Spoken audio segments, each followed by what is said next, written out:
Hello friends, welcome back to DDU-BCA class. हमने operating system में study किया कि ऑपरेटिंग सिस्टम क्या होती है एंड नीड और उसके फंक्शंस।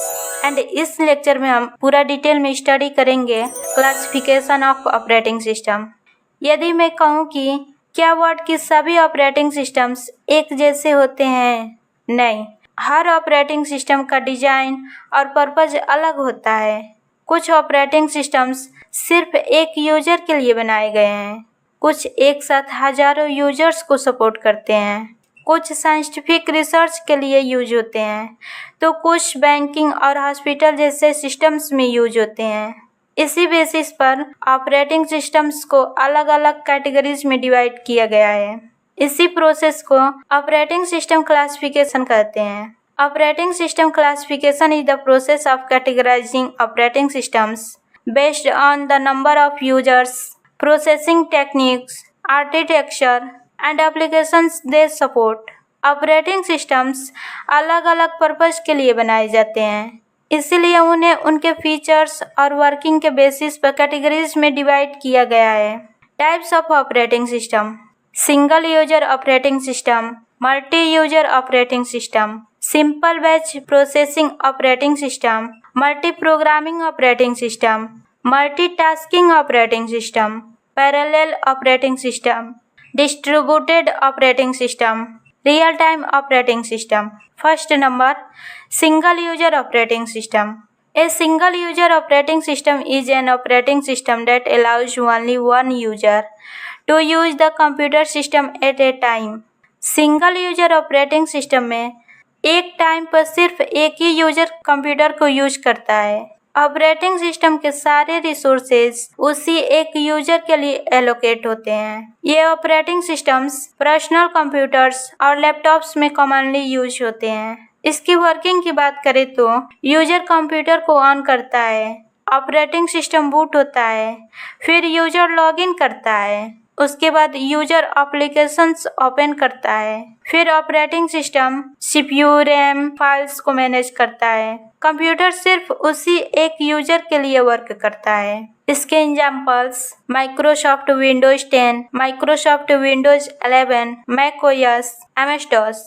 और इसके features supports one user at a time, easy to use, fast response for a single user, low hardware requirement and suitable for personal computers। और इसके एडवांटेज होते हैं simple to operate, low cost, good performance for one user and user friendly interface। And disadvantage, only one user can work at a time, not suitable for large organizations and limited resource sharing। Second number, multi user operating system. Single user operating system में सिर्फ एक user computer को use करता था। अब सोचिए, एक bank में 200 एम्प्लॉयज हैं। क्या हर एम्प्लॉयज के लिए अलग कंप्यूटर और अलग सर्वर चाहिए? बिल्कुल नहीं। यहाँ एक ही पावरफुल सिस्टम को एक साथ बहुत सारे यूजर्स यूज करते हैं। ये मल्टी यूजर ऑपरेटिंग सिस्टम की वजह से पॉसिबल होता है। A multi-user operating system is an operating system that allows multiple users to access and use the same computer systems simultaneously while efficiently sharing system resources।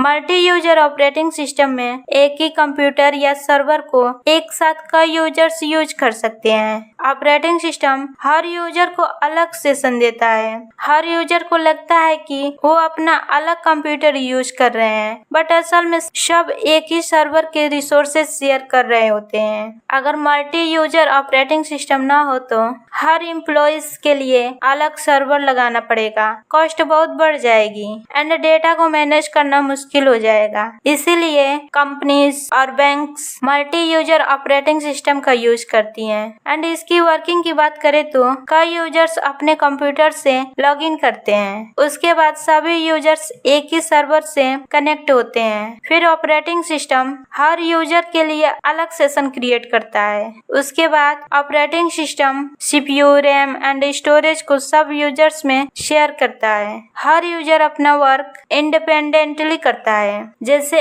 एक bank में cashier, manager, accountant and loan officer हैं। सब एक ही banking server को use करते हैं। Operating system ensure करता है कि सबका डेटा अलग रहे और सबको रिक्वायर्ड रिसोर्सेस मिले। इसके एग्जांपल्स Unix, Linux and Windows server. इसके फीचर्स होते हैं resource sharing, user authentication, data security, time sharing and better utilisation of hardware. और इसके एडवांटेज होते हैं multiple user can work at the same time, efficient use of CPU and memory, easy data sharing and high security through user accounts and permissions. And disadvantage, more expensive than single user operating system, requires powerful hardware, complex administration and higher maintenance cost. Third number, simple batch processing operating system. आज के computers बहुत fast हैं, but शुरुआत में computers की speed बहुत कम थी। उस टाइम हर यूजर्स को अपना प्रोग्राम्स मैन्युअली कंप्यूटर में लोड करना पड़ता था। एक प्रोग्राम कंप्लीट होने के बाद ही दूसरा प्रोग्राम रन होता था। इस प्रोसेस में सीपीयू बहुत टाइम तक आइडियल रहता था। इस प्रॉब्लम को सॉल्व करने के लिए batch processing operating system introduce किया गया। अब ये बैच क्या होता है? What is batch? A batch is a group of similar jobs collected together and processed as a single unit. Batch का मतलब है सेम टाइप के कई जॉब्स को एक ग्रुप में कलेक्ट करना। जैसे एक कॉलेज में 500 स्टूडेंट की मार्कशीट प्रिंट करनी है। हर मार्कशीट अलग अलग प्रिंट करने के बजाय सभी को एक साथ क्यू में डाल दिया जाता है। ये ग्रुप ही बैच कहलाते हैं। एंड जॉब क्या होते हैं? जॉब का मतलब है यूजर द्वारा दिया गया एक task. A simple batch processing operating system is an operating system that collects similar jobs into batches and executes them one after another automatically without user interaction. Simple batch processing operating system में user directly computer से interact नहीं करता। User अपना job submit करता है। Operating system उस job को Q में स्टोर कर लेता है। जब बहुत सारे सिमिलर जॉब्स कलेक्ट हो जाते हैं तब ऑपरेटिंग सिस्टम उन्हें एक के बाद एक ऑटोमेटिकली एग्जीक्यूट करता है। एग्जीक्यूशन के टाइम यूजर कोई इनपुट नहीं दे सकता। अब समझते हैं बैच प्रोसेसिंग ऑपरेटिंग सिस्टम की जरूरत ही क्यों पड़ी। पुराने कंप्यूटर्स में कुछ प्रॉब्लम थी।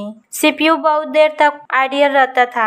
हर जॉब को मैन्युअली लोड करना पड़ता था। टाइम ज्यादा लगता था एंड यूजर को कंटिन्यूअसली वेट करना पड़ता था। बैच प्रोसेसिंग ने इन प्रॉब्लम्स को सॉल्व किया। इसकी वर्किंग की बात करें तो यूजर्स अपने जॉब्स सबमिट करते हैं, फिर ऑपरेटिंग सिस्टम सिमिलर जॉब्स को एक बैच में कलेक्ट करता है। उसके बाद जॉब्स क्यू में स्टोर होते हैं एंड सीपीयू एक एक जॉब को ऑटोमेटिकली एग्जीक्यूट करता है एंड सभी जॉब्स कंप्लीट होने के बाद आउटपुट जनरेट होता है। इसके examples salary processing, bank statement generation, examination result processing, electricity bill generation. And इसके फीचर्स होते हैं no user interaction during execution, automatic execution, suitable for repetitive task and sequential processing. इसके advantage better CPU utilisation, reduce idle time, automatic processing, efficient for large number of similar jobs, and saves time and efforts. And disadvantage, no interaction during execution, long waiting time for results, and difficult to debug errors. Fourth number, multi programming operating system. Simple batch processing operating system में CPU एक job complete होने के बाद ही दूसरी job execute करता था। But एक problem थी, जब कई प्रोग्राम इनपुट आउटपुट ऑपरेशन जैसे हार्ड डिस्क से डेटा रीड करता या प्रिंटर पर प्रिंट करता, तब सीपीयू को कुछ देर के लिए वेट करना पड़ता था।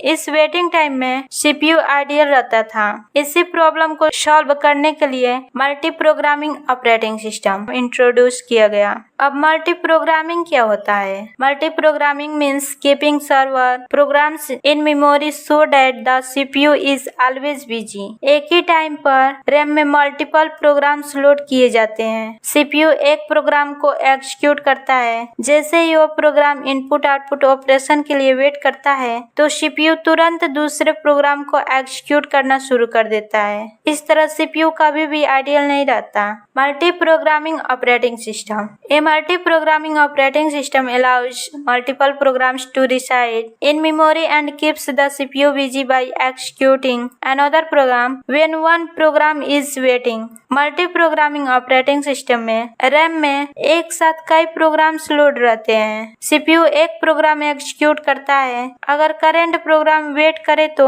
CPU दूसरे प्रोग्राम पर स्विच हो जाता है। इससे CPU का मैक्सिमम यूटिलाइजेशन होता है। एंड इसकी वर्किंग की बात करें तो ऑपरेटिंग सिस्टम मल्टीपल प्रोग्राम्स को रैम में लोड करता है। फिर CPU प्रोग्राम फर्स्ट को एग्जीक्यूट करता है। उसके बाद program first input output operation के लिए वेट करता है तो CPU तुरंत प्रोग्राम 2 एग्जीक्यूट करना शुरू कर देता है। उसके बाद जब प्रोग्राम फर्स्ट का इनपुट आउटपुट कंप्लीट हो जाता है तो CPU वापस उस पर स्विच कर देता है। जैसे रैम में loaded programs Chrome, MS Word, Photoshop, VLC। Chrome internet से डेटा डाउनलोड कर रहा है तब CPU वर्ड को एग्जीक्यूट करना शुरू कर देता है। जैसे ही क्रोम का डाउनलोड कंप्लीट हो जाता है CPU वापस क्रोम को एग्जीक्यूट करता है। इससे CPU आइडियल नहीं रहता। इसके features multiple programs in RAM, high CPU utilisation, better system performance, reduce CPU idle time and efficient resource utilisation. इसके एडवांटेज हैं CPU का मैक्सिमम यूटिलाइजेशन होता है,